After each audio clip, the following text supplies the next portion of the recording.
எல்லாருக்கும் கேவிஎஸ்பி இல்லத்தின் சார்பா இனிய வணக்கங்கள். தக்காளின்னு சொன்னதுமே உங்களுக்கு என்ன ஞாபகத்துக்கு வரும்? நான்வெஜ் சாப்பிட்றவங்களுக்கு பிரியாணி ஞாபகத்துக்கு வரும். வெஜிடேரியன் சாப்பிட்றவங்களுக்கு தக்காளி சாதம் ஞாபகத்துக்கு வரும். இன்னும் சில பேருக்கு தக்காளி சட்னி ஞாபகத்துக்கு வரும்.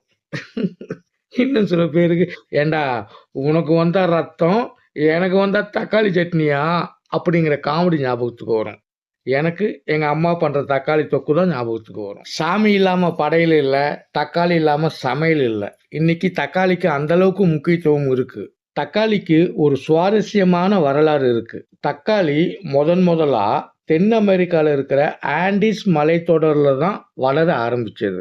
தக்காளிய மாயன் அப்புறம் ஆஸ்டெக் மக்கள் இவங்க தான் உணவா பயன்படுத்தினாங்க. அதுக்கப்புறம் ஸ்பானிஷ்காரங்க இத ஐரோப்பாவுக்கு கொண்டு போனாங்க. அங்கதான் ஆரம்பிச்சது பிரச்சனை. ஐரோப்பால இருந்த பணக்காரங்க தக்காளிக்கு பாய்சன் ஆப்பிள், அதாவது விஷம் ஆப்பிள்னு பேரை மாத்திட்டாங்க.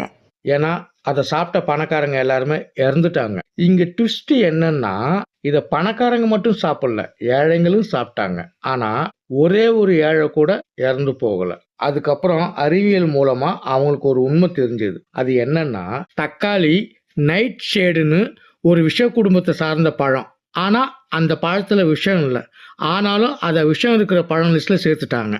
அதுக்கப்புறம் ஆராய்ச்சி மூலமா தெரிஞ்ச விஷயம் என்னன்னா, தக்காளியில மாலிக், ஆக்சாலிக், அப்புறம் ஆஸ்கார்பிக், முக்கியமா சிட்ரிக் அமிலம், இது எல்லாம் தக்காளியில இருக்கு அப்படின்னு. ஆனா இந்த எல்லா அமிலங்களும் உடம்புக்கு நல்லது. அப்புறம் ஏன் தக்காளியை சாப்பிட்ட பணக்காரங்க மட்டும் இறந்து போனாங்க அப்படின்னு அவங்க குழம்பிட்டாங்க. அதுக்கப்புறம் அந்த குழப்பத்துக்கு ஒரு விடை கிடைச்சது. அது என்னன்னா, அந்த பணக்காரங்க லீடு பிளேட்ல சாப்பிட்ருக்காங்க. அதாவது ஈயம் பூசின தட்டு. தக்காளியில இருந்த அந்த சூடான அமிலத்தால அந்த ஈயம் உருகி அது சாப்பாடுல கலந்துருச்சு. அதை சாப்பிட்டதுனால தான் அந்த பணக்காரங்க இறந்துருக்காங்க. அதே மாதிரி தக்காளி சாப்பிட்ட ஒரு ஏழை கூட ஏன் சாகலைன்னா, அவங்க மரத்தட்டுல சாப்பிட்ருக்காங்க. பாவம் ஒரு பக்கம், பழி ஒரு பக்கம்னு சொல்லுவாங்க இல்லைங்களா? அதே மாதிரி இந்த விஷயத்துல பாவம் பண்ணது என்னமோ ஈயம் பூசின தட்டு, பழி என்னமோ தக்காளி மேல. இந்த உண்மை தெரிஞ்சதுக்கு அப்புறம் கூட மனுஷங்க தக்காளியை சாப்பிட்றதுக்கு பயப்பட்டாங்க. அதாவது மனுஷனோட இயல்பு. அப்புறம் எப்படிடா தக்காளி உலக ஃபேமஸ் ஆச்சுன்னு கேக்குறீங்களா? இப்பெல்லாம் நம்ம ஊர்லயே கிடைக்கிற பீஸாவை 1880ல இட்டாலியில முதல்ல கண்டுபிடிச்சாங்க. இட்டாலியோட ராணி மார்கரிட்டாவுக்கு அதிகமா தக்காளி சேர்த்த பீஸா ரொம்ப பிடிச்சி போய் அவங்க ரெகுலரா அதுவே சாப்பிட ஆரம்பிச்சிருக்காங்க. ராணியே தக்காளியே அதிகமா சாப்பிட்றாங்கன்ற விஷயம் மக்களுக்கு தெரிஞ்சு அவங்களும் அதுக்கப்புறம் சாப்பிட ஆரம்பிச்சிட்டாங்க. தக்காளியை பத்தி இன்னொரு கூடுதல் சுவாரஸ்யமான தகவல் என்னன்னா, 1893ல அமெரிக்காவில் தக்காளி காய்கறி வகையை சார்ந்ததா இல்ல பழம் வகையை சார்ந்ததான்னு உச்சநீதிமன்றத்திலே ஒரு கேஸ் நடந்துச்சு. அந்த கேஸ்ல வந்த ஜட்ஜ்மெண்ட் என்னன்னா, தக்காளி காய்கறி வகையை சார்ந்தது தான்.